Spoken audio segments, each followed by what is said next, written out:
እስኪ አዳምጡና ፍረዱ። ስትፈርዱ ግን ቪዲዮን እስከ መጨረሻው ድረስ አድምጡትና ኮመንት ላይ ሀሳብ መስጠት ትችላላችሁ። ይህንን ጉዳይ ከእስልምና ጋር ምን አገናኘው? በአርሲ ዞን በተለያዩ ቦታዎች በጉና፣ በመርቲ፣ በሸርካ፣ በሆለንቆ ሌሎች ቦታዎች ላይም በርካታ ንጹሐን ክርስቲያን ወገኖች ተጨፍጭፈዋል፣ ተገለዋል። ከነዚህ ውስጥ ግን ሙስሊሞችም አሉበት። ከ8 በላይ የሚሆኑ ሙስሊሞች ተገለዋል። ተግባባን አይደል?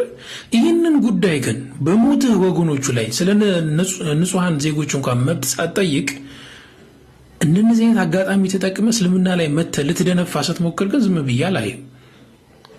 መጀመሪያ ለሞቱ ንጹሐን ወገኖች እንኳን መብትህን እስቲ ጠይቅ። መጀመሪያ የሆነ ቦታ ላይ አማራ ክልል ላይ የሆነ ሙስሊሞች ሲጨፈጨፉ ሲገደሉ መስጊድ ውስጥ የሆነ ነገር ሲፈጠር እኮ ከሃይማኖት ጋር እኮ ማገናኘት አቅቶናል።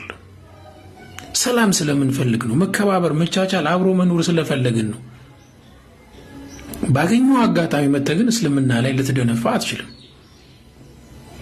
አንተ የሆነን አጋጣሚ ተጠቅመህ እስልምና ላይ አፍህን ለመክፈት በምትመጣው ልክ በመረጃና በማስረጃ ደግሞ አማራ ክልል ላይ የተፈጠሩትን ድርጊቶች በቀጥታ ማገናኘት ቀላል ነው።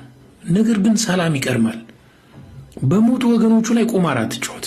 መጀመሪያ ስለ ወገኖች መብት ጠይቅ። ተግባባን አይደል? በጣም ይሄ ነውረኝነት እኮ ነው።